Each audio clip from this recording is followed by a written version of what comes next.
Hello, welcome to a bike build. Unfortunately, it is not for myself. It's a bike for Liz. So she's currently got a giant Liv Invite, which is sort of a cross bike, aluminium frame. So it's a decent bike. It's perfect for her, but for road riding, it's a bit heavy. I weighed it the other week, and it's 11.5 kilos. So I figured that she's probably about time she got herself something a bit more lightweight. So behind me, I have a huge pile of parts. Now she tells me that she's going to be doing some sort of triathlon Liz takeover, so you might have already seen a video in which she talks you through her new bike, because I'm assuming that I'm going to be building this at some point, but I'm also assuming that she's perhaps not going to cover the finer details about how a bike's built and what sort of parts have gone on it and why. So I will crack on with building this and at various points talk you through what kit I've chosen for her and why, and any problems I come across when I'm building it. So very much looking forward to doing this. The whole setup is made up of brand new parts other than the group set. I'll come on to more details later. And I'm pretty excited to put it together. Laters. Hello, so this is what Liz has been working with for the last year, 18 months, and this bike's been awesome for her. It's really got, it's got her into cycling and hasn't put a foot wrong. So it's a giant Liv Invite. I think it's a 2016 model. The reason I got this, it's a cyclocross bike, but I immediately just put road tyres on it. It's because it's got brakes on the tops as well as the drops. She'd never ridden a road bike before, and I thought it's a bit of extra security if you need to dab the brakes. They are where you'd normally expect them to be on a mountain bike, so that's the only sort of bike she'd ridden. Triple crankset, big cassette. It's only 9-speed. It's not even like Shimano Sora. It's just Shimano, so you know it's real basic, but it's been fine for her. It weighs in at 11.5 kilos, so not a light bike, and she's done some decent rides on it, so bloody good. So yeah, out with the old. I'm probably going to stick this up for sale for her. She can't be keeping loads of bikes. I don't get why people do that, just like hoard loads of bikes in garages and bedrooms and stuff. Anyway, so we'll get rid of that in the next few months.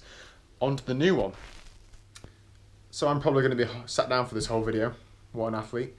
So this is Liz's new bike. So I'll start with the frame set. It's a Dolan Letap. So it sits sort of in the middle of their range as like an all-rounder bike, more like a sportive bike. It's a full carbon frame. It doesn't have an aluminium steerer tube though, apart from that it's full carbon. Seems all good so far. It's a size medium. It's a colour that she liked. That was the hardest thing. I must have shown her about 20 frames that I've seen online that would be suitable. And no, I don't like the colour, which I completely get. So eventually I found a frame that suited her. It was on offer as well through Dolan. They're a UK supplier, so I thought, yeah, why not? So I built this whole bike up for circa £1,400. So she's on a budget, and we were looking at Canyon and Giant Liv and all those sorts of things. And if you want something that's Di2, carbon, and half decent spec, you're looking at £2.5 grand, and that was with not decent wheels and things. And I sort of thought, okay, let me price up what I could build one for. And as I say, this is coming at about £1,400. And the spec, I'll talk you through it. I've not scrimped and saved on things, and the only thing that's second hand is the group set. So frame set, brand new, 400 odd quid. Seems all good so far. Nice colours. She's going to be joining South Norton Cycling Club, which she has, which has got a bit of orange in the kit, so a bit of orange on it as well. She'll like that. Ultegra Di2. I don't know exactly which model it is. It's the 11-speed model. It's the same as what I got in my Canyon a couple of years ago. It's Ultegra 6800, but electric.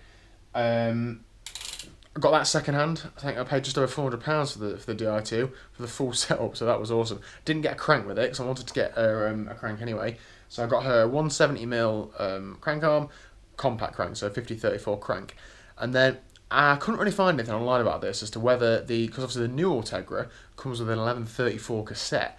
Now I thought I was at least going to get her an 1132, but I wondered if the 1134 would fit.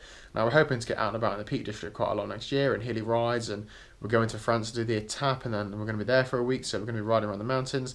And I really didn't want to set her up to have a bad time by not having enough gearing, so I bought an 1134 cassette and it fits. I wound the B screw. If you look at the mech there, I just wound the B screw in so it pulls the mech away a little bit, and it works absolutely fine. It's no worse than it is just with a 32. It's a long cage rear mech, so absolutely happy with that. That gives her a 34, so I'd hope that she could get up anything with that. Group set done, obviously Ultegra brakes, etc. Wheel set. Did a fair bit of research on wheels, spoke to people who use wheels and ride outside all year round. I wanted something that I'm not have to worry about. I put them on a bike and I don't have to worry about servicing them, about fancy spokes and whatever else. So I settled on the Zero AR30 wheel set. So they're an aluminium wheel set. They've got a little bit of depth to them, but not much at all really. Really nice sounding free hub, which Liz doesn't appreciate, but it is important.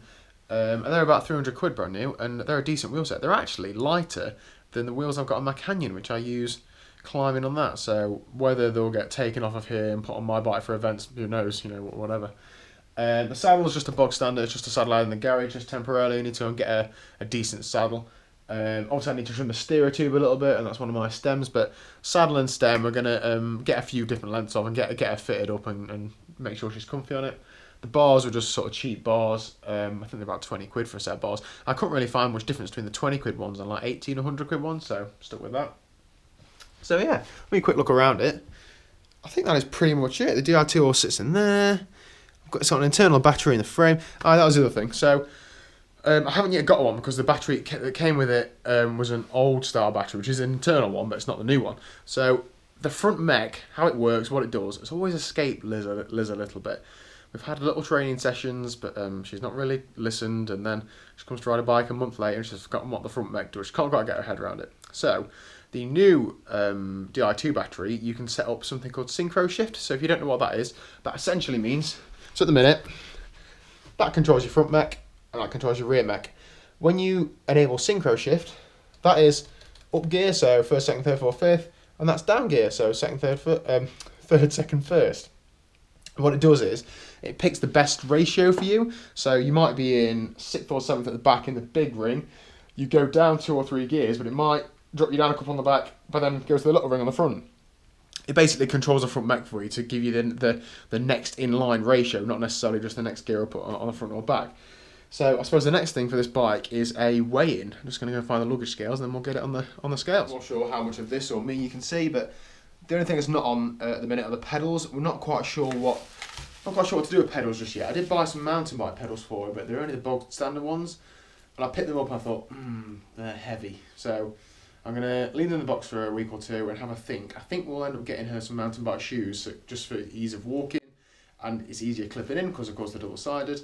But I might send those back and get some better pedals just because they're going to be on the bike for a while, hopefully. So it makes sense to get some lighter, better ones. Right, let's weigh this bad boy in. Obviously, there's going to be pedals going on and steer tube coming off. But apart from that, I think it's pretty much ready to go. Get another bottle cage on. Put this on there so I don't scratch it. Alright, let's go. Moment of truth time.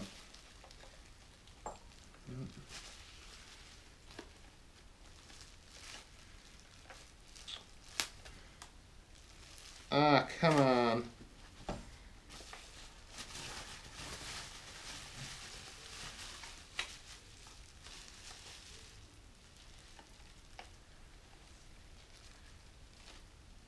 Okay, what's that? 5, 6, 7 kilos. Oops.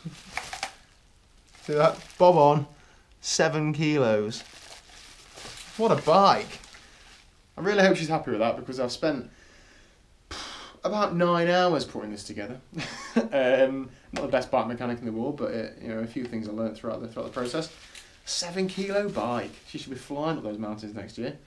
So yeah, any questions about the bike or anything, please let me know. All the companies I bought stuff from have been good service. I haven't really got any stories to tell to stay clear of.